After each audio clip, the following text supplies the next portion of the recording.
Cubs fans, and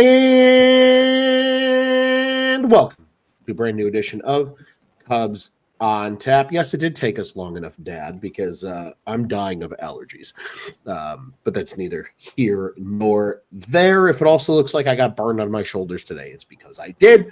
I am Loose, joined by none other than the great one, Nick Hudson. Nick, before we talk anything Cubs baseball, we have a series win to talk about, which is cool and tough. But how are you, my friend? Happy Sunday. Happy Sunday to you, man. I'm doing fantastic. As you said, a series win. I'm excited to break it down with you. Started off on not such a good note Friday, ended strong. So can't complain going into the week on a high note. Indeed. I think that's a great way to put it, right? And especially, too, Monday is an off day, so you can relish all Monday long without having to stress. And as a matter of fact, I'm gonna look it up real quick. Right meow. I'm gonna look it up right meow. You can also on Monday. No, you can't on Monday. The Cardinals are also off on Monday, so you can't hate watch the Cardinals. You could though. You could hate watch the Milwaukee Brewers play the Cincinnati Reds. That's a fun one. If you really want to do that, you can hate watch that one. And that's the only one you can actually hate watch because the Pittsburgh Pirates are also off on Monday. So nobody can hurt the Cubs, legitimately, after today. So good to see.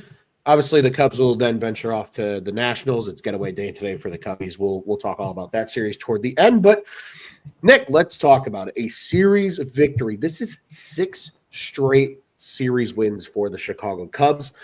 This dates back all the way to that first Marlins series at home at Wrigley Field. Wow. We talked about it at the time because the Cubs were coming out of back-to-back series losses, right? The New York Mets was a tough one. And the other one that is currently escaping me that I will bring up here in a hot second, it kind of, we were all kind of sitting there saying, all right, the Giants series. That one was tough. That was a tough one. And everybody was like, okay, well, this is the part of the schedule now coming up that you got to take advantage of. And they did. Yep. And they did exactly that. All 6 series since then they won, which is exactly what I think every Cubs fan was not even just necessarily hoping for, but expecting. Yeah, I would say. Also a pair of sweeps in there. You swept the Rockies, you swept the White Sox. So when it's all said and done, they had a really good month of May, even with the series loss to the Giants and the series loss to the Mets, because obviously Sunday's win is a June win. They're 1-0 in June. Things you love to see. Can't believe it's June 1st already. Cubs finished the month of May 18-9. How does that make you feel, Nick? That is because wild. I know it makes me feel good. That makes me feel fantastic, man. And they're 15 games over 500 right now. 15 games over 500. Season high mark.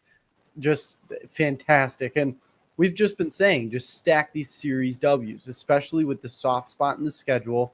Everyone wants sweeps, but really that's not realistic. You're playing MLB teams, whether they're good or bad on paper, you have to bring your A game, and that's what they've been doing consistently. That's what I've been saying all year that I love about this Cubs team. Consistency. It's been lacking throughout the years. Consistency is back, especially with the offense, and it's great to see, man. I'm excited to dissect this series and, look forward to the future. But, man, this is just a fun team to watch.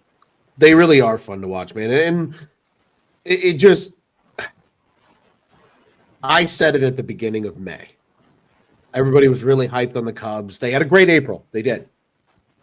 And I told everybody, I said, I can't get invested yet because the month of May has haunted me for fucking 3 years. Yep. Well, guess what?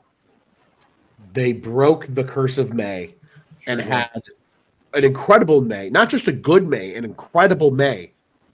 Double the amount of wins as losses. Only 2 series losses in the entire month. Yep. When it was all said and done, because when you look back even further, they took 2 out of 3 from Milwaukee at the beginning of the month, and you started the month off with a win in Pittsburgh that also sealed a series win. Exactly. So, in addition, right, they won 8 of their last 10 series played. dating back to the end of April, and that doesn't even include the two game series win against the Dodgers back in April, the 3-game set against Arizona that they obviously won. Only the Phillies in there. So really, 9 of their last 12 series they've also won in that time. So really keep ticking it back. They're playing great baseball. And like my dad said here, you were wrong. I'd love to be wrong. Yeah, we love that. I hope to be wrong. Yeah. I tell everybody that all the time. Yeah. If I ever make a negative remark about the Chicago Cubs, I hope I'm wrong. Genuinely, I do. I don't like being right. No. In this case, this is the time that I like to be wrong. And Scott with a great stat here in the comments says 9-4 in 1-run games. Hank followed that up from a little earlier, best record in the NL, second best record in the Major League. Works for me. Sure it does.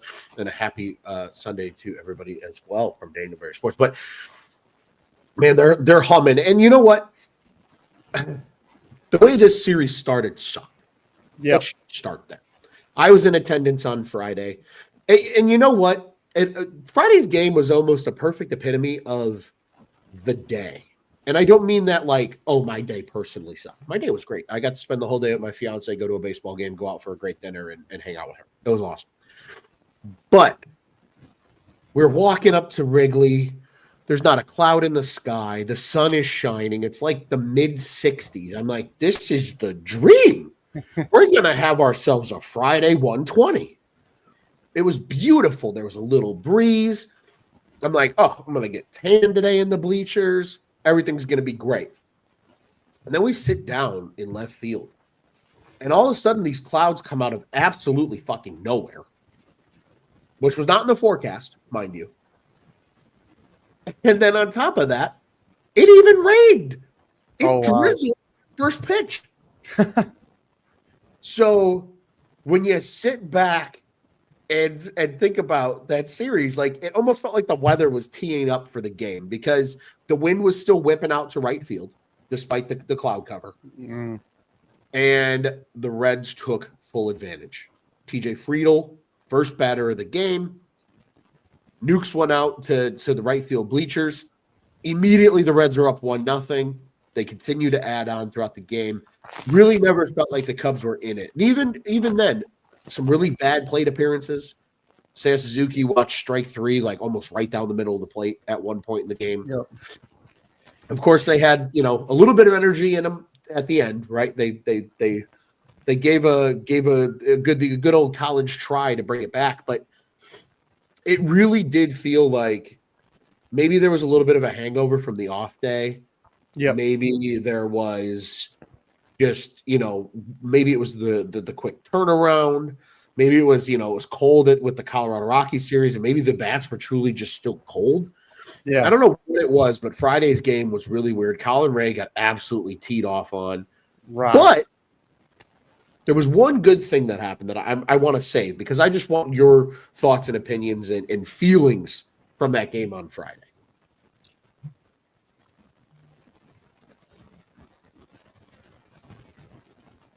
Did I lose you there, Nick? No, I'm here. Oh.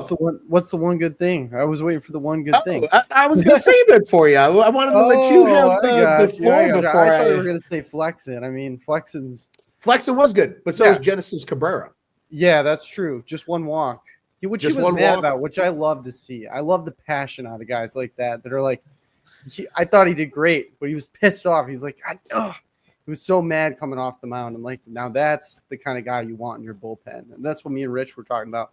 A little bit of passion from Cabrera is what we need in that bullpen. So it was cool to see on, full display. But yeah, it was a rough game. I think that Ray, coming down to earth a little bit, it's definitely evident, especially with just throwing up meatballs. Like he was just laying them in for him. And with the wind blowing out to right, it was really easy for them just to, carry those ones out of there. So that was rough to see. And then the offense was really, really rough that day. The plate appearances for me stood out the most, especially, like you said, the Suzuki plate appearance and a couple ones from, Nico Horner where you're like, this just doesn't even look like him up there.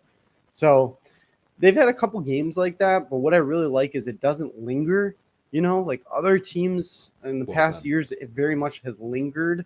And when they get beat down like that, they come back and they don't look good. But it seems like they bounce back from games like that, which is great to see. And it could be a little bit of the Craig Counsell effect, which I know we haven't talked much about it, but Scott did say 9-4 in one-run games, and that has a lot to do with the manager. So that could be the Craig Counsell effect coming into play there. But overall, you're going to have games like that. And against the Reds, I mean, I've talked about it before when we played the Reds, like a week ago, I think. This has just always been a tricky team. No matter where they are in the standings, no matter how bad they are on paper, the Cubs just seem to always struggle with the Reds. And it was great to see them take this series because you really needed this. A lot of the other teams in the division are heating up, and they're starting to just be things that we did not expect, I guess you can put. So, it was sad to see on Friday, but they really bounced back.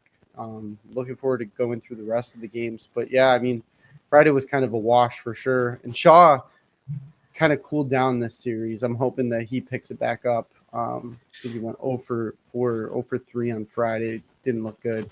But, yeah, overall with the series, I'm very happy. But Friday was just a wash for me. Yeah, indeed, very much a wash.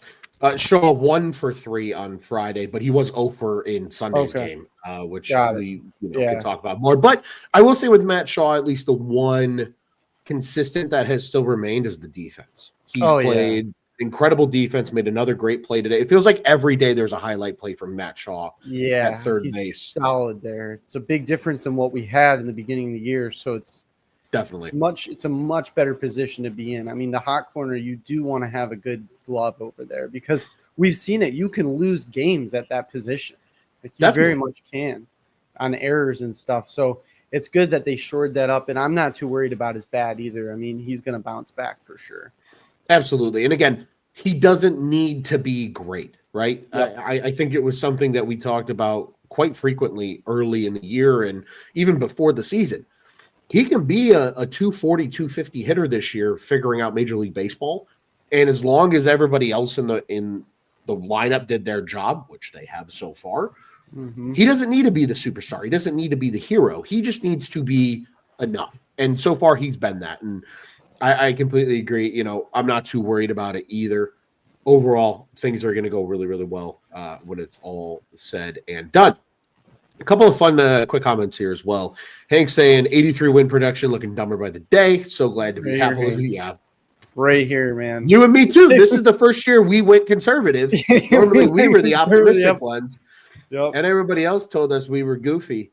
And Scott here with some real fun. Division magic number is 96. The playoff berth magic number is 89. Is it too soon? Maybe a little bit. But we love the still fun. We love the passion. We love the appreciation. We love the fun. Scott here, he says, where can we find stats on the third base coach sending runners? Last year, the Cubs had to be the worst in Major League Baseball. That's an interesting point. That is an interesting point. Yeah.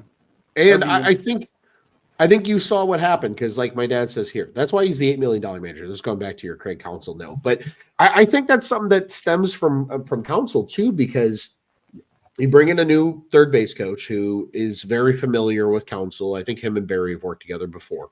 I think so. And you also, though, this year, and I think this is also a tough position. Like, yes, there was a lot of bad sends by Willie Harris. Let's just call it what it is.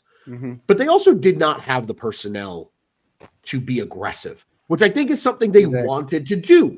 Yep. So, I think Willie Harris being aggressive wasn't necessarily always a flaw. It was a team strategy. Yeah. But now this year you have the guys, right? Like, who's the worst base runner on this team right now? Honestly, maybe Seiya Suzuki? Carson Kelly. maybe Carson Kelly and Miguel Amaya. And Miguel Amaya, they're not that bad a base. Like, they run the bases like intelligently. They might not be fast. But look at the rest. Turner, But look at the rest of that lineup. Oh, yeah. Shaw can run the base as well with speed. Bush can run the base as well with speed. PCA, Dansby Swanson, Ian Happ, Nico Horner, Kyle Tucker. The list goes on and on.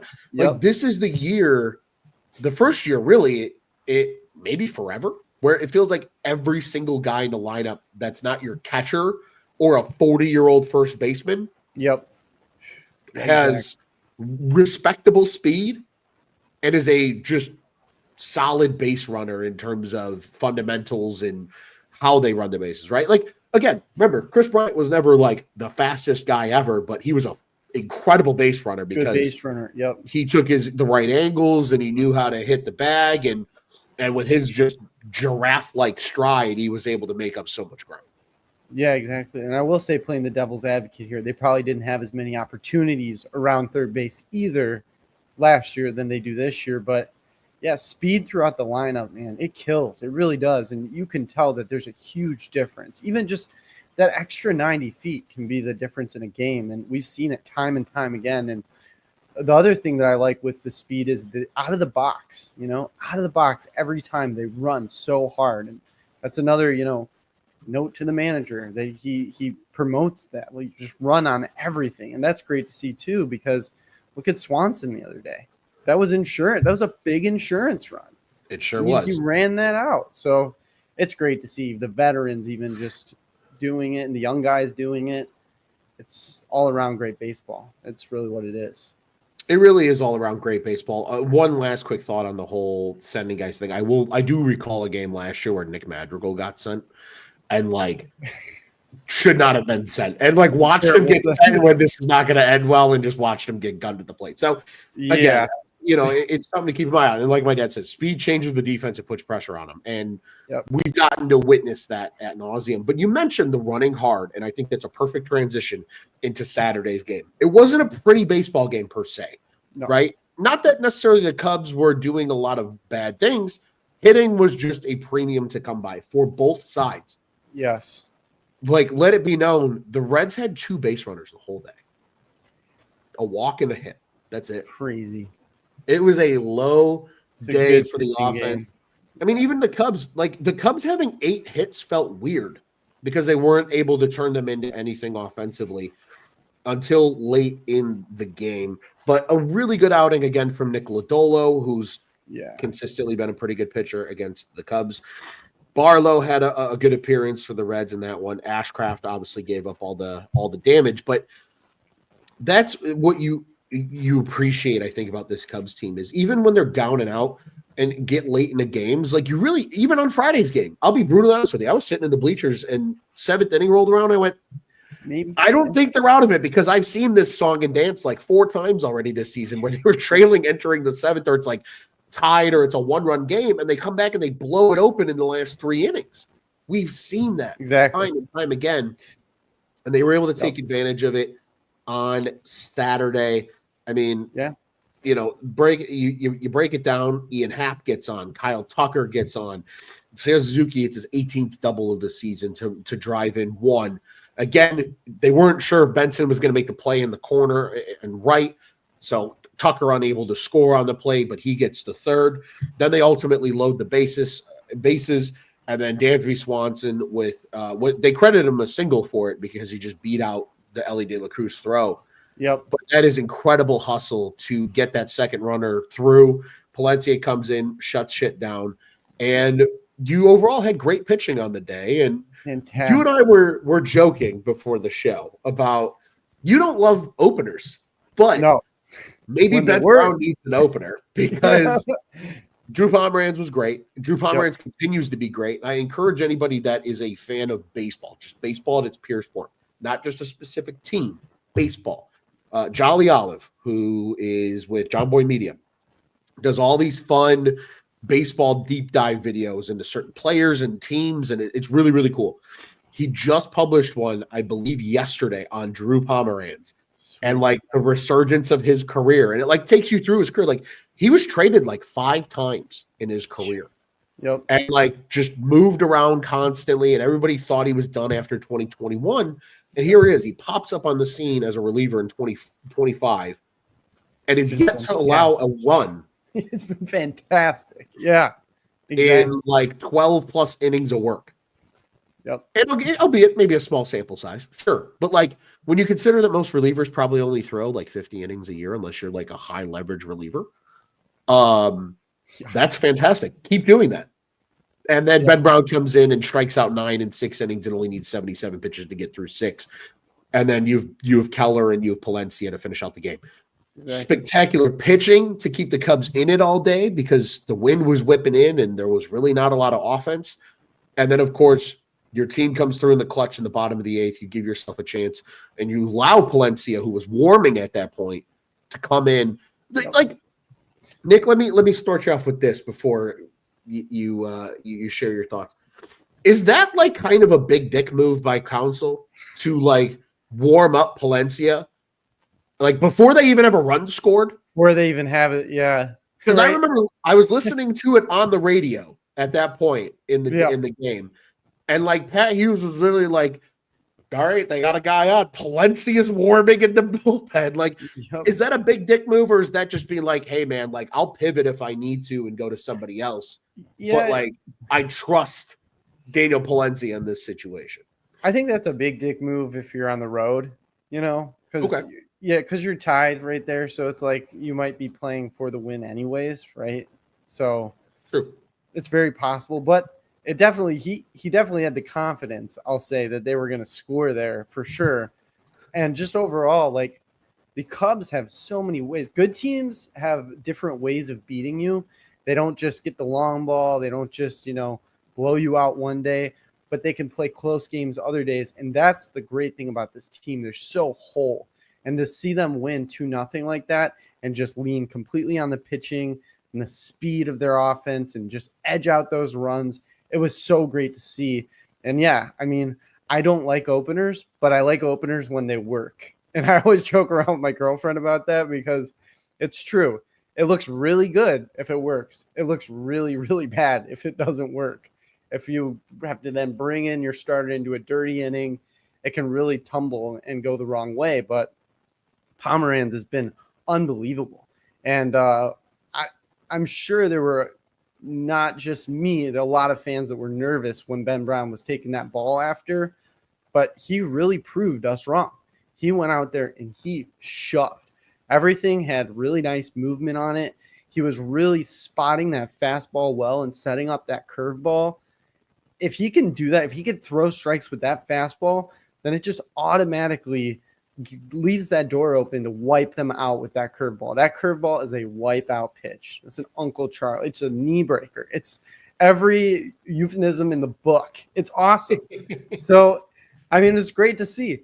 But overall, I mean, that's what I mean. Good teams can beat you in so many different ways. And the Cubs just show it day in and day out that the wind's blowing in. Oh, it's taking 30 feet off of the ball to left field.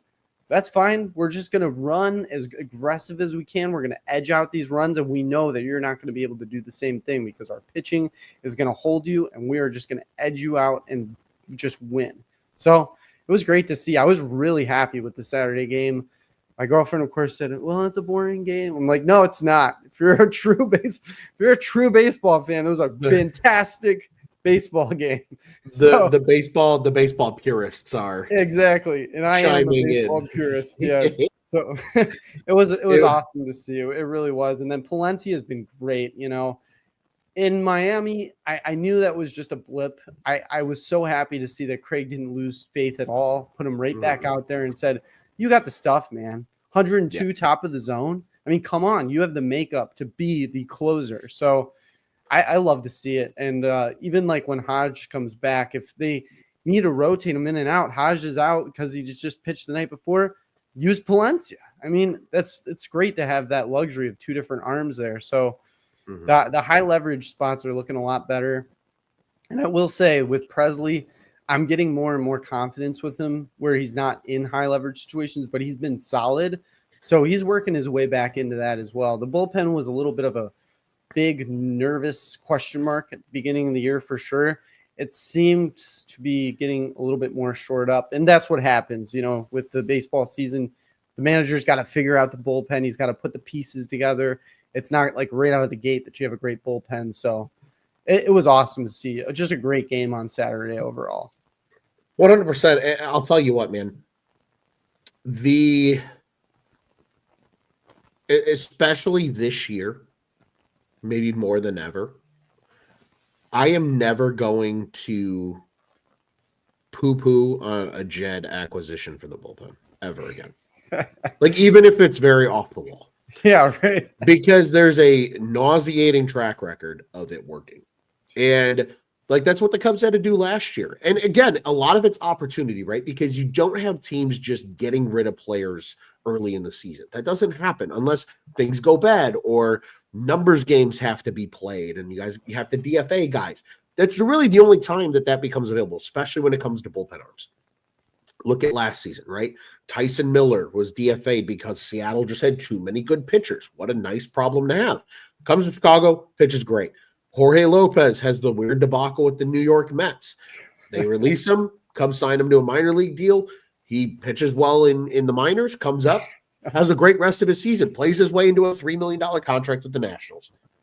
The Cubs were able to do that, and then Porter Hodge came up and found his role in the bullpen late last season. So even working through the heart attack Hector moments of 2024, they still put together a great bullpen and had a really good second half with that group. This year, they've just done it sooner. Drew Pomeranz didn't want to report to AAA or AAA with the Mariners. The Cubs say, we'll give you cash for him. And they're like, okay, whatever. And Drew Pomeranz hasn't given up a fucking run yet. Yeah. Daniel Palencia was the throw-in, if you recall, in the Andrew Chafin trade back in 2020. That's right. Because it was Greg Diekman who was the big prospect for the A's, but this little low A ball pitcher, they were like, he might be something, he might not be. Toss him in there. Yep. It looks like you might have found your closer, at least for this season, right? Like Ryan Presley, like, yeah, sure, he's had a little bit of a blow up, but he's been good. And I'm going to use that to help us transition into Sunday's game here in a second because he pitched and struck out the side. Yep. All these guys are finding their roles. Brad Keller was a reclamation project coming into the season, and he's been great. He's been great. Yes. I mean, talk about I saw an extend Brad Keller sign in the bleachers on Friday. That's where we've gotten. I love that's where we've gotten with this, man. That's awesome. And you know what? I'll tell you, I had this stat teed up, and Scott dropped it in the comments as well. So I'm gonna give credit to where both are due. Both from Scott. This is also from Born on Third Cubs on X. Bullpen ERA in the month of May. 237, which is best in baseball. A 1.4 WAR. That is not best in baseball. The Minnesota Twins have a 2.6 bullpen WAR. But the 1.4 is tied for second amongst the teams that are listed here, which this is the top 14 teams in baseball. But in addition to that, the Cubs have a 312 FIP, which is among the best, and a 391 expected FIP, which is still among the best numbers on this list. In addition, their left on base percentage is the highest. They leave almost 79% of guys on base when it's all said and done. They have a pretty solid ground ball rate, 41.9%. Their homer to fly ball rate is 5%, which is almost, I think it's second lowest here. Nothing's in order. I'm doing this very quickly, so I apologize if it sounds chaotic. But at the end of the day, the Cubs bullpen has been fantastic, and Darren says it here. My dad was right. He was. A month and a half ago that the bullpen was going to shore up because they were finding guys, and they really have. And I think the beauty of that, though, to build on that point is Regier coming back has looked good, true. Getting healthy. Like, they have an abundance of arms, and it's a great problem to have. But then you also have the opportunity to go out and get a guy like Genesis Cabrera and sign him to a major league deal. And sure, maybe he's not some flashy addition, but I'll tell you what, inning and a third with 3 Ks is a really nice debut. And Nick, when was the last time this Cubs bullpen had 3 left-handed relievers? It's probably been a while. It's been a hot minute. Sure. Yeah. And right now you have 3. Cabrera's a lefty, Pomeranz is a lefty, and a guy who has largely gone untalked about but has been really good is Caleb Thielbar. That's true. Yeah. He's got like a sub 2.3 ERA right now. Fantastic. Yeah. Like, it's kind of bonkers where this bullpen stands when it's all said and done. And Darren says here, one good thing about having some disposables in the roster, it makes it easier to open the door when opportunity knocks. And he says in the case of relievers, yeah, Matt, he was just fired up here. Palencia's throwing 101. Yeah, and I think there is a chance that Brown gets to the bullpen because, Nick, when you use an opener, he looks great. That just tells me Ben Brown feels more comfortable coming out of the bullpen. I don't know what else you want me to do. I'm telling you, though, man, there's so much to celebrate. And I think Saturday's game was a reflection of that. But Sunday's game was also a reflection of that because despite the score, despite the Cubs being able to put up 7 runs in this ball game, you still needed great pitching. And guess what happened, Nick? You got 6 1/3, which is apparently terrible if you ask Chicago sports radio. But you got 6 1/3 of 2-run ball from Jamison Tyone. He has a 3.76 ERA on the season. Oh, there's that Caleb Thielbar guy again. Comes in to clean up a 7th inning with 2/3 of that inning. Doesn't give up anything. He's down to a 2.21 ERA. That's his 5th hold of the season. Then Ryan Presley comes in and strikes out the side for a perfect inning. And then Brazier, even giving up the 1 run, still keeps everything in check. Yep. And at the end of the day, you walk away with a win. But Nick, to your point, right? You mentioned this a little bit earlier in the show. The Cubs desperately needed to get out of the funk, and you said they would, and we've seen that at times this year when the bats might have 2 or 3 bad games, and then they'll turn it around and they'll put up 11, and then everybody feels fine and dandy. Kind of feels like how this one went, right? Where you get 7 runs, and not only do you get 7 runs, but you get 10 hits, and of those 10 hits, 8 of them come from Pete Crow Armstrong, Michael Busch, and Nico Horner. And they get it done. PCA drives in Tucker early in the game. They have that big 3rd inning that also, a Dansby double drives in PCA from first. Then Dansby gets to practically walk to home plate because Michael Busch puts one out even through the wind. Who said there was wind today? Michael Busch didn't give a shit. Nope. And then you get some insurance runs later from Busch and Nico Horner. Ellie De La Cruz hits a 2-run bomb, which obviously tragically after his sister passed, which sucks, absolutely sucks. They're able to get a little bit more with a sacrifice fly. But at the end of the day, you got to be happy with what the Cubs were able to put together. And again, Sunday's game, when they needed it most to get that series win, everybody felt like they performed to their highest level to get the job. 100%. They won on a Sunday again. And that's so exciting. It's so good to see. But overall, I mean, Michael Busch for me is the player of the game. Put one through the win for the exclamation point in the bottom of the 3rd. Then, like you said, later on in the 5th, he tags on another run. He looked great today. And he goes, kind of unnoticed a little bit. He flies under the radar, but he's solid. He's not slumping after that last year. He, broke out, looked great.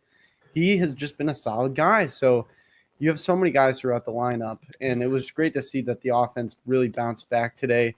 And to your point, with the wind blowing in, they put it together. And PCA, man, what more can we say about PCA? Like, I'm running out of things to honestly say. He is just, it's always in my head. It's just Pete does it again. Pete does it again. Just without a doubt. He comes up to the plate, and he's just going to do something. And on the bases, causes absolute havoc, puts that pressure on the defense, unlike any other player that I've seen this year. Like, really good defensive players struggle against him when they have a ball hit over to them. They lose all mechanics, and they look like little leaguers out there because he is just busting it down the line. And he's just a special player. We can't say enough about him, but overall, the offense really grinded it out today. And Busch and PCA, they both were back and forth to be the player of the game for me. I mean, I don't know who yours would be, but for me, it's Michael Busch, just because he did cut through the wind. That was badass, man. I was like, is that really gonna? It really did, and it didn't just go into the basket. went up to like 2 or 3 rows. So yeah, it got out. If the wind was blown out, that thing's got a chance of like clearing the bleachers. That thing was crushed. 100%. Yeah. Absolutely crushed. And I'll tell you what, man, I agree with you. Michael Busch was 2 for 2 with 3 RBIs and 2 walks. Yep. That's really freaking good. That's a good. really good day. And I think there's so many guys in this lineup that people just forget about because of what Kyle Tucker and Seiya Suzuki and Pico Armstrong are doing this year, which all 3 of them are having great years. 918, 895, 873 OPSs respectively. Yeah. Michael Busch has an 852 OPS. Exactly. Like, he's been incredible. Dansby Swanson has a 736, which is, I mean, he had to bounce back because he was in a huge slump. He really bounced back. So, and that's exactly what you need from a guy like Dansby. Oh, you got Nico Horner, who's up to a 726 after the slow start to his year, because Nick, he's batting 301 after Sunday's game. Wow. Like, everybody is just humming in this lineup right now. And again, like, I feel like it was something that I had repeated myself. I'm sure it's been on this microphone and to people and friends and whatever. I said the Cubs needed one more big bat because it would shuffle everybody down to where they would be in their best spot. Yep. You did. And the Kyle Tucker edition did that. And you're seeing that. Like, you're absolutely seeing that.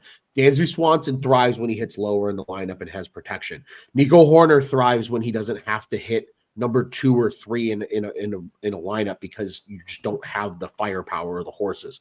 Ian Happ. I know a lot of people have been poo-pooing on Ian Happ because he hasn't been hitting and he had a rough day on Sunday. But this guy is still working really good at bats. He's still doing everything you need in a leadoff hitter. He's performing in his role. And I'll tell you what, maybe more than ever, Darren says it here, seeing Turner in the dugout cheering players on, Presley, mentoring Palencia shows the value of veteran quality presence. You know who else is a quality veteran presence on this team? Ian Happ. Yeah. I think a lot of people forget that Ian Happ has been on this team for like 8 fucking years. Yeah. He is. He's the longest tenured Cub. Yep. And Pete Crow Armstrong said, and again, I'll tell you what, I love watching Marquee because I do believe they do a great job, and I love JD, and I enjoy Boog, and I love Alex Cohen, and both Elise Medeker and Taylor McGregor are great people all around. But I love being able to listen to the radio sometimes and take in Pat Hughes and Ron Coomer and Zach Zaidman and Paul Zarang, especially his cackle when Pat Hughes and Ron Coomer get him going. It's the best. But they talked, Bruce Levine after the game talks to a player for the radio broadcast. And today he talked to Pete Crow Armstrong. And they were talking about, how, what's it like? You said how great it was to, Pete was, on record saying what like a privilege it is to play for the Chicago Cubs and play at Wrigley every day. And like how Tom Ricketts like kind of appreciated that. And like, just kind of said, he's like, what, like, where does that stem from? And he's like, man, it's just good guys being here. And he goes, and you know what? Happer's the guy that leads that. He's seen so much here in Chicago. And, he's really been that presence of that guy that's like, hey man, like, it's a special place to be. And like, you see that, like, I know a lot of people don't see Ian Happ as this rah-rah guy, or he's not the greatest player on the face of the earth, but I'll tell you what, that dude bleeds Cubby blue. Oh yeah. And that is infectious in the clubhouse because you show these guys that, dude, if you show love to this fan base, they will show it to you back tenfold. Yep, exactly. And you're seeing it when this team is good. Wrigley is packed no matter what day of the week it is. Yep. And they respect that. If anybody's ever sat in the left field bleachers or even just been to a game, you'll see Ian Happ as he trots out there for the first inning. And he gets out there and he always takes his hat off and he greets the bleachers, right? That's always been a thing for Ian Happ in the left field bleachers. Pete Crow Armstrong does that now. Yep. And he addresses the entire bleachers. Yeah, he does it. Yeah. He gets out there and he does one of these to left, he does one of these to right, and then he like bows to center. And it's awesome. But that's what you see. These guys love being Chicago Cubs. Yep. And for a guy like Pete Crow Armstrong to say that stems from a guy like Ian Happ, we can sit here and poo-poo his 0 for 5 all we want. He is just as important as that veteran presence in the clubhouse. as Justin Turner and Ryan Presley and all these other guys are.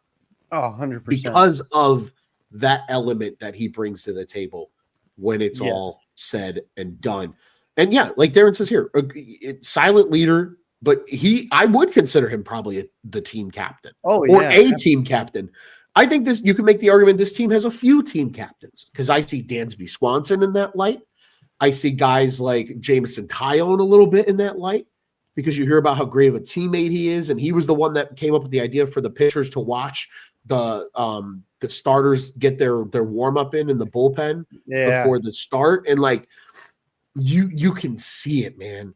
You can see it, and it's awesome. And I agree with Matt here. He says being a Cub needs to be beaten into Tucker, so he signs. And I totally agree with that. I think that would be great. I mean, Tucker knows what it's like to play for a packed house for the greatest fans in the sport. I mean, he's getting that day in and day out, and it's such a good year so far that I think that really bodes well for our chances to get him and show him like, hey, what this could be for a long time. If you're here, we can make this happen for quite some time. So it's a good bargaining piece that the Cubs are good this year, and that they do, as to your point, have so many guys that are like almost like a Mr. Cub, a team captain type of thing, where they do bleed Cubby blue.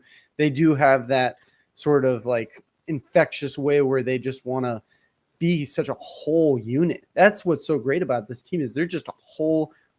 All throughout the lineup, they're hitting. All throughout the lineup, they are being Cubs players, and they're playing their brand of baseball. They're building that brand where it doesn't matter who they play. Let it be the Dodgers. Let it be the Padres. Let it be any of them. They're still going to be them, and they're not going to stray away from that. So it's just awesome to see. And to your point, I mean, JMO, I feel like he's one of the most underrated guys out there. And he gets so much unnecessary hate, and we've gone on segments about this before. It is so aggravating to me when I hear people like, "Oh, he could be so much more." He doesn't have to be. He's giving you more than what he should be giving you at his role. And quality start after quality start after quality start. That's all you can ask from him, especially in this day and age of baseball. 6 1/3. I'll take that all day long. 6 1/3 under 3 earned runs. Anyone should be happy with that. So it's just, the JMO hate, it's got to stop at some point. It's just I agree. Stop. I haven't understood the Jameson hate really since like that first half of the first year that he signed with the team. Because he really turned it around in the second half of 2023. And then was really good last year, and yet everybody was like, I don't expect him to be much because I know everything about fucking baseball. Some people just need to not have an opinion sometimes because he's doing, and you know what makes it even better, Nick? What have these pitchers been signing for the last few years? Nauseating amounts of money. Yeah. Like didn't Justin Verlander get like 20-something million dollars a year? Correct. At 42 fucking years of age. Nauseating amounts of money is a great way. Jameson Tyone's making $18 million a year. Yeah, exactly. Think about that. He might be, if you're going by the numbers, one of the best like second, third, fourth contract players in baseball. 100%. That might be a little project for me. We might do some. Just look into that and see if that is the case. I mean, it's a good contract for sure. Yeah. Those are starting to really stack up. I mean, they really are. There's some good contracts. There's some good moves that have been made. I mean, we can get more into Jed at a different time, but it's looking good for Jed. If I'm Jed, I'm sleeping a lot easier than I was last year. Let's put it that way.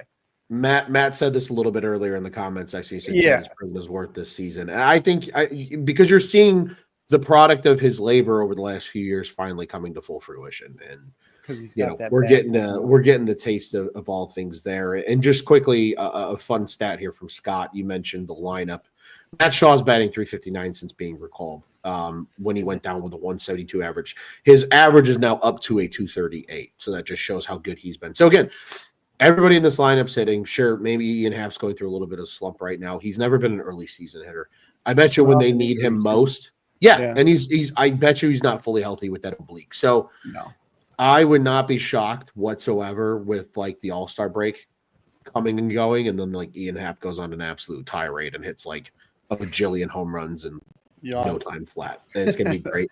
It's gonna be great to see. But Nick, there was a good question in here relating to the trade deadline that I want to kick the tires on here before we look ahead to the National Series. So with that in mind, any final thoughts from this Red Series that you would like to share? Not really. Just a good all around series. You know, you're gonna have games like that on Friday. Just shows what kind of a team they are this year to bounce back and win this series. And with the pressure of the other teams behind you in that division, it was nice to put some more space in between the Reds. I know they're farther down, but like make it a 2-team, make it a 1-team race. Just when you have the opportunity to beat a division team, just do it. Like just win the series and do it. So, you know, they got the mission done. That's for sure. Indeed, they did. Indeed, they did. I have really nothing else to add, but I thought this was great. This was a little bit earlier in the comments from Scott. The Cubs are the Pacers of baseball. They just wear you down offensively and have just enough defense, in this case pitching, to keep the other team honest. And I think that's a really good way to put the Cubs. I mean, and you know what's crazy? I think right now we're getting to appreciate the depth of this pitching because of the horses that are injured and hurt and – you know, but like to that point, it's been great to see Justin Steele at the ballpark. He was there Friday again. He was walking around with all the starters and getting love from the bleachers, and it was great to see. You know, Shota Imanaga is going to be back at some point, and there's going to be a lot that the Cub people are going to be like, well, what do they do? Because that's a good problem to have when you have to beg those questions. But I completely agree with you there. So there's a question from my dad, and he asks here a question for us. If they go to the trade market, who and at what position do you add? It's a tough question. That is a tough question, but I mean, I know the position for sure, and it makes it a lot easier that Shaw came up and he looks more than serviceable, because I think it would have sucked if you had to fill that hole at third base, because I really think you're in such a good position to just put it in all pitching and really shore that side up, get a starter and get a reliever. That's really the mission at the deadline at this point. And if you could do that, I think you're in it for the long run. Like you're going to look good and maybe get a high leverage type of arm for the bullpen for late innings, almost like circa 2016 with Aroldis Chapman. Our good guy Bobby Foster wrote an article about Aroldis Chapman that everyone should check out. Shameless plug. Yep, exactly. So, but yeah, no, honestly, they got to go get a high leverage guy. In terms of, you know, pitchers, I mean, Kyle Finnegan's intriguing for me. I mean, if you're looking at like a lefty, Tyler Anderson of the Angels, maybe. I haven't done enough research on like where I would go, but that's kind of the direction I would lean in. I don't know about you. I'd like to see a lefty, to be honest, a lefty starter. I think a lefty starter would make a lot of sense because effectively, if you're going to get a starter, it's to replace Steele. And so exactly being able to have another lefty, being able to have 3 lefties in your rotation, I think is huge. Exactly. But that being said, I wouldn't hate that approach. I just want them to go after a quality pitcher. Yeah. And the Cubs always have a type. I think we've seen that over the last few years. Like they very much have a type. I don't know if like a lot of the guys out there are necessarily their type. But this is a hard question, and here's why. And I'm just going to preface this, and this is something that I chat with my dad about baseball all the time. We don't know who's available yet. Yeah. That's the problem. That's a good point. There are very few teams in baseball who have even remotely hinted at the fact that they are selling. Right? You're looking at the Rockies. The Rockies, everybody knows the Rockies are going to sell. Everybody knows the White Sox are probably going to sell. But even the White Sox, they really don't have a ton to sell because they're such a young team, right? You only have a couple of select pieces, right? They're probably going to sell like Mike Tauchman. They're probably going to sell maybe like a Michael A. Taylor. But like who else do you really sell on that team? You don't really have a ton of veteran pitchers per se. All the ones you had before the season got hurt. So, yeah, probably not Luis Robert. Yeah, maybe Luis Robert, but he's been playing poorly enough where maybe they don't trade him yet. I don't think they will. I think, and I agree with, like you said, and Matt says here, like would have been third base, but Shaw playing awesome. And as we noted earlier, he also is playing, borderline gold glove defense right now at that hot corner. A starter for sure is where I would go. But to your point, I didn't mishear you, I promise. The Pittsburgh, we talked about that. There's a report out there that supposedly they're listening to everybody not named Paul Skeens and O'Neal Cruz on that roster. Andrew Heaney, right? He's there. Heaney's there. I wouldn't mind seeing them go after a guy like Mitch Keller. Oh, yeah. Yep. I like Mitch Keller. I like Mitch Keller a lot, and I have for a lot of years. And I don't think he's going to cost as much as people think. Because for a team like Pittsburgh who loves to keep their payroll low, Mitch Keller's making quite a bit of money over there in Pittsburgh. And I'll get the exact number here because I feel like that's important to the argument. But yeah, there are so few teams though. Like that's about everybody that's kind of made the made it known that they're going to be sellers. Right now, the rest of baseball is kind of up for grabs. And this is just looking at the wild card picture here, for example.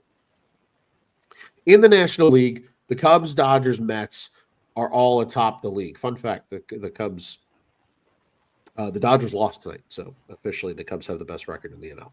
Heck yeah. The Phillies, Padres, and Giants, technically, and the Giants and Cardinals are tied for the final wild card spot. There are only 3 teams in the NL that are more than 5.5 games out of the final wild card spot. The Miami Marlins, who again don't have much to sell because they're a young team, very much like the White Sox. The Pittsburgh Pirates and the Colorado Rockies. So those are probably your teams there, but everybody else in the NL is still largely in it. Hell, even the Nationals, the Cubs are going to see here, who we're going to talk about here in just a second, are only 5 games out of the final wild card spot at this point in the year, with a good young team that could do stuff. Yeah. And then you look at the AL and you flip it on the other side. You have the league leading Detroit Tigers, which who would have thought you would have said that in 2025? Not me. Unbelievable. The Mariners are leading their division right now. The Yankees are leading their division right now.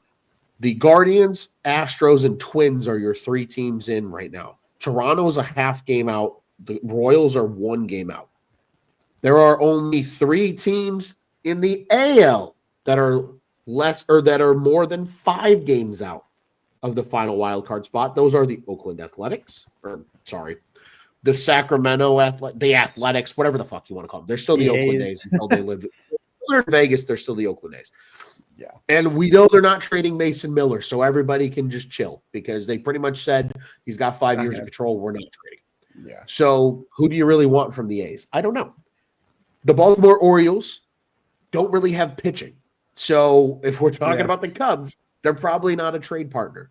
And then the Chicago White Sox. So really, the Cubs are waiting for teams like the Boston Red Sox, the Texas Rangers, the Los Angeles Angels, maybe the Atlanta Braves, the Diamondbacks, the Nationals, those type of teams to potentially fall out and then become sellers at the deadline. And I believe it was Scott that said it here a little while ago in the comment section. She said the Corbin Burns injury is going to turn the D-backs from buyers to sellers at the deadline. He said Shelby Miller could be a Cub later this year as a potential addition to the team. So there's still so much that needs to happen is really what that means. But I agree. I think it's one more bullpen arm would be cool because you can never have enough bullpen arms 100%. And another starter because we don't know what Javier Assad is going to do this year with his injury.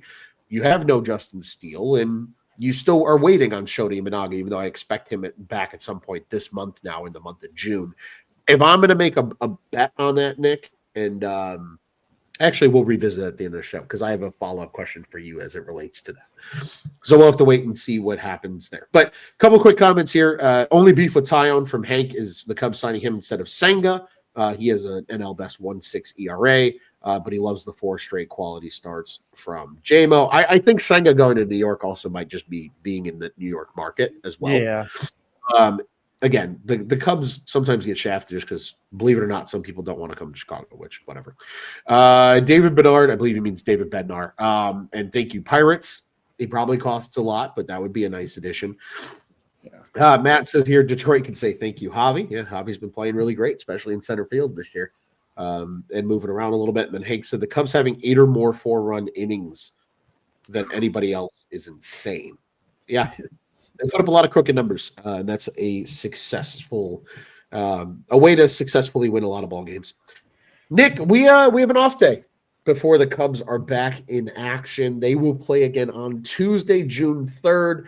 It's 3 consecutive 5:45 start times in the Central Time Zone. They will be playing the Washington Nationals this week for those 3 games. Cade Horton and Matthew Boyd are expected to throw in the first 2. They are listing the third game as TBD. It probably is going to be Colin Ray, is my guess. I don't know if they have it as TBD because somebody knows something about a Shota Imanaga injury. I doubt we see Shota. I think he needs a rehab stint before he comes back. At least one start. Like, I think he needs at least one start before they just throw him to the Wolves. That is going to be the question, is what is your target date for Shota to come back? So think on that. But that's what we're looking at right now. So after the off day, what do the Cubs need to do going to DC? Because remember, this is the first series of 3 on the road before you're back at Wrigley Field. And you got 2 really difficult teams to play in the Tigers and Phillies following this series. How do you start the road trip off on a good tone? Yeah, well, you got to jump on Trevor Williams right out of the gate. He's been struggling this year, and then what that does is if you could put a crooked number up, you just take that pressure off of Horton, where he could just perform. And I think that's when he's the best, is when he can throw strikes and not worry about getting too finessey.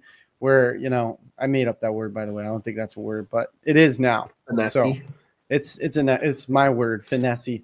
If he doesn't have to get that way, he just pumps strikes in there. He's got the stuff to go ahead and mow guys down, and that's what you want to see. And he can go ahead and do that when the offense allows him to just go out there and do that. So they got to jump on Trevor Williams.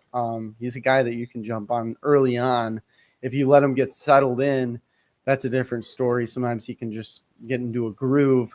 But yeah, and I'm looking for Ian Happ to, I know he's been struggling a little bit, but maybe just bounce back, have a little bit of a bounce back series. Nothing too crazy, but some singles, maybe a couple doubles in there, sprinkle them in there.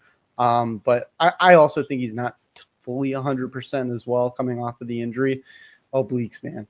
Obliques. That's gross. It's just this whole year with the obliques is really disappointing, but they've been able to fight through that. So it's really awesome. And this could be another one of those series that you can just beat up on the Nationals. I mean, they're not a team that you can just blow off and go in there and win. But if you go in there with the brand of baseball you've been playing and you put up runs, you put the pressure on them, you stay aggressive on the base paths, and the pitchers do their job, you can come away with, 2 out of 3 here, I think. So just win another series. That's honestly my wish, is that they just keep stacking these series W's, because it takes a lot more pressure off if you don't have to go and get a sweep.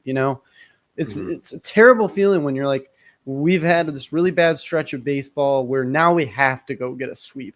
And then you can find yourself into that bad hole where you're like, you're pushing yourself, you're pressing at the plate, and that's when things really go wrong. So when they can take the pressure off themselves and just play the way that they have been doing, they look fantastic. So I'm looking for more of the same out of the Cubs this series, and I'm really excited. I'm kind of disappointed there's an off day tomorrow, because selfishly, I hate Mondays. I think most people hate Mondays. We have to go to our stupid job. I wish that I could watch some Cubs baseball, take the edge off a little bit, but that's okay. They need a day to rest. But looking forward to this series for sure, and hoping they can just kick some ass, man. Absolutely. I don't have much more to say. Just a few things maybe to add. The Cubs will see Mackenzie Gore in this series, which that's why I said sucks, 2 out of 3. Because he's really good. He'll pitch the Wednesday game against Boyd. And they'll see Irvin on Thursday, who's had a really solid year as well for the Nats. So 2 really good pitchers. I agree. If you get a first one out of the way against Williams on Tuesday, that'll be huge. As Scott says here, the Cubs are 4-0 with Cade Horton pitching as well. So that could bode well for the Cubs and for what's to come on Tuesday. Nick, I tend to disagree with you. I don't think Monday is the worst day of the week. I don't hate Mondays, actually, believe it or not. In fact, you know what I hate? I hate Tuesdays, and here's why. Okay. Mondays, you have Sunday to prepare for, right? Okay. And you can hype yourself up a little bit to get into Monday. And then Monday comes and goes, and Monday's always rough, and you're like, oh, that was a brutal one. And then you have to wake up on Tuesday and get slapped in the face again. Yeah. So and there's no end in sight because the next day is just the middle of the week. So for that reason, Good in my point. opinion, Tuesday's the worst day. And I hate Tuesdays for that reason. Love Mondays that. are second. Mondays are second. There you go. But to me, Tuesdays are a little worse, and that's my thought process behind that. Darren says here, finesse overreacting with attempt of precise detail. Adjective by Nick on tap. I like it. There we go. A lot. Keep it finesse. Would love to start to see a Strasburg like start from Horton in Washington on Tuesday. I like that as well. That. From Hank, Nick, I got a quick little thing for you. You mentioned Ian Happ, and I just want to put this into perspective for people because he did miss some time, as you noted, with injury. And I believe it was all the way until June last year. He only had like 2 home runs in the first 2 months of the season and still finished the season with 25, which was tied for a career high in the course of his career.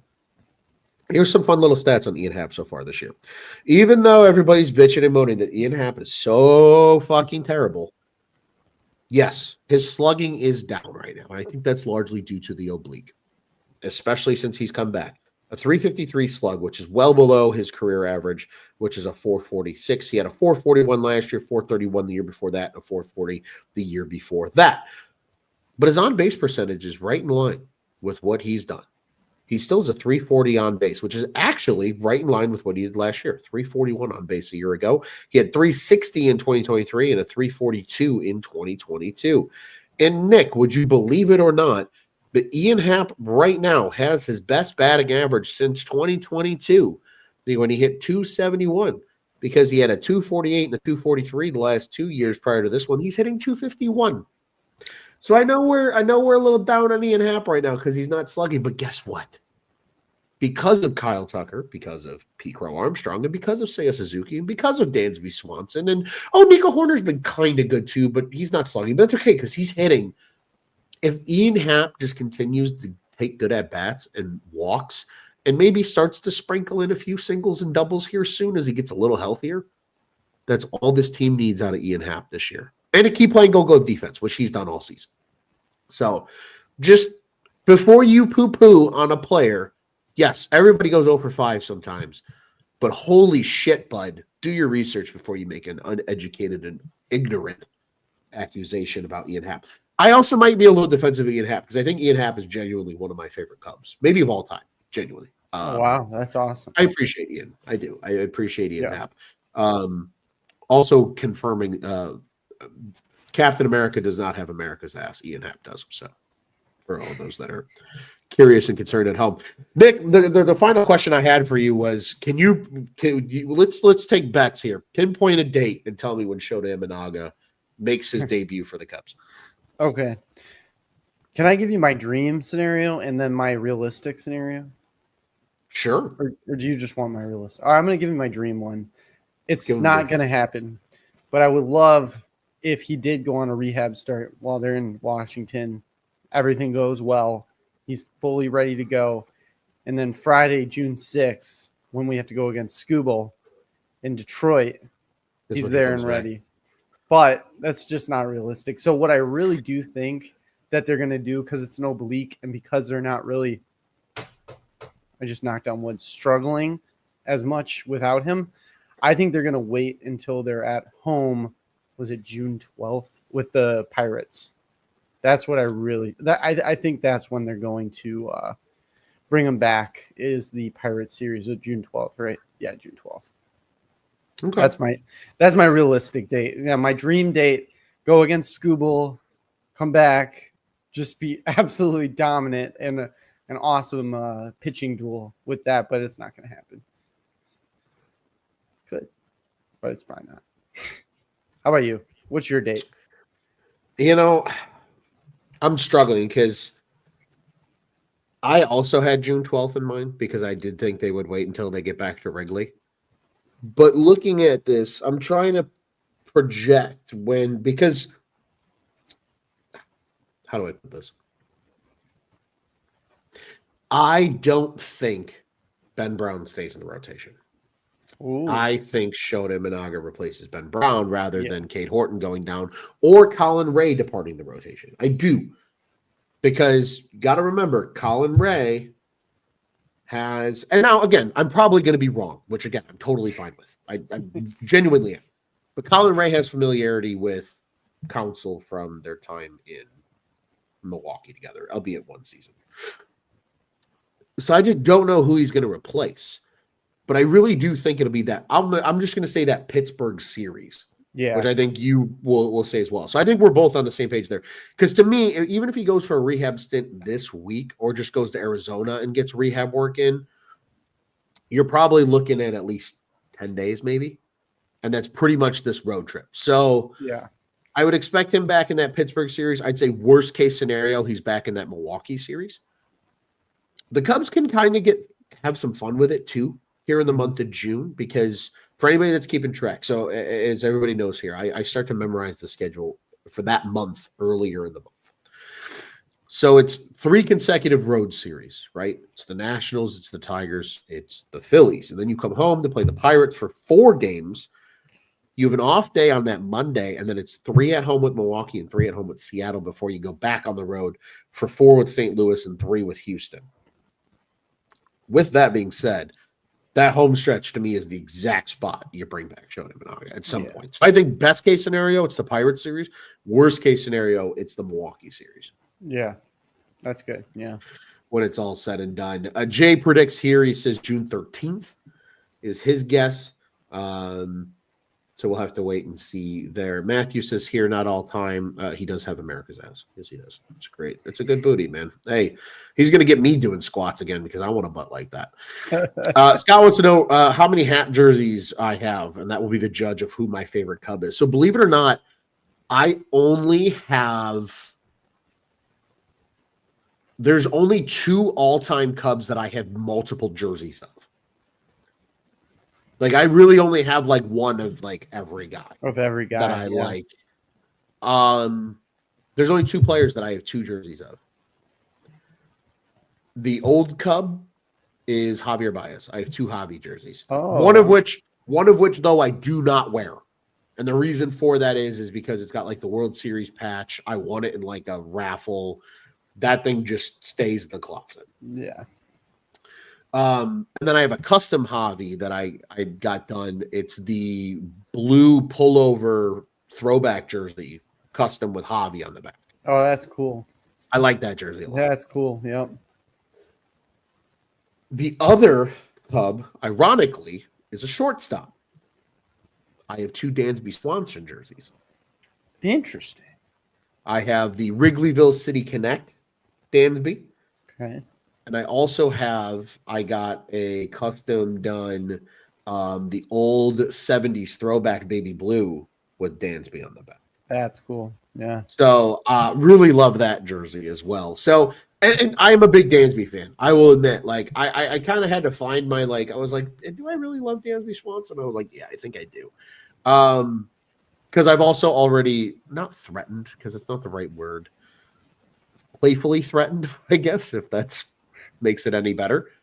My fiance that I was going to buy a baby blue jersey and I was going to get Dansby. So, but I also Hap was actually one of the names, and I have 1 Hap jersey, so that would make him a part of that 2 jersey club. So, for what that's worth, Scott, that could certainly be another one. All right, Nick, we've been at this for over an hour. I will ask you one more time. Final thoughts before we sign off. Yeah, final thoughts are this team's special. It's a fun year. Enjoy it. Take it in. Don't be so hasty with your takes. I know, people like to get their emotions out and all that, but, this is a special team. This is a fun year so far. Enjoy it. Positivity, positive vibes to the team. Let's just lower the negativity a little bit and let's enjoy the ride. Hell yeah, brother. I agree with that wholeheartedly, man. I'll tell you what, like I've really come to learn this over the last probably 4 years now of covering the Chicago Cubs. Or I guess 5 years, maybe, whatever it is.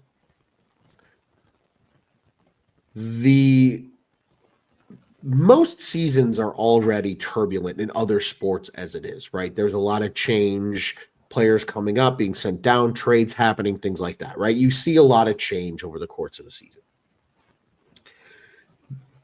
And those seasons you can look back on and go, wow, remember this, remember that happens, and remember that happens. But there's just less sample size to really articulate like how turbulent a year is. Baseball, more than any other sport, is like a good book. There's chapters to every baseball season, and you can write a 400 to 500 page novel every single season. The ups, the downs, the DFAs, the trades, the movement, the call-ups, the send-downs, the injuries. More than any sport, in my opinion. Like look at just the last handful of Cubs baseball seasons. From the team you open with to the team you end with. That's why we do the predictions at the beginning of the season. Yeah. Because it's fun to see how right or how wrong it is, because baseball is so unpredictable. Maybe more than any other sport, baseball is the closest thing to a coin flip that exists in sports. For that reason, just as you said, Nick, just enjoy it, man. Just get on the roller coaster. It's a long one, but just enjoy it. Enjoy. We're not even at the first loop-de-loop yet, all right? We haven't even hit the first drop. Just enjoy it, man. It's June 1st. Like, there's still 4 full months of this. And more baseball, too, because there's less off days now. The Cubs have, 2 off days in the month of June? Sure. Now's the real stretch run. Yep. There is no, like, every week there's an off day. It's go, go, go from here on out, pretty much until the All-Star break. I think they only have 3 total off days between now and the All-Star break. Wow. So the next month and a half, 3 days off. Just enjoy it. It's fun. And I agree with this. Like Ozzy Ian said, winning is fun. Fun is winning. Absolutely. Heck yeah. It's a good time, man. It'll be good to see. I agree, though. They're a fun team. They're a special team indeed. Darren had a final thought. He says, can we have another 999 with Ron around July, maybe, asking for a friend? I'm convinced everybody's trying to take, like, shave years off of my life.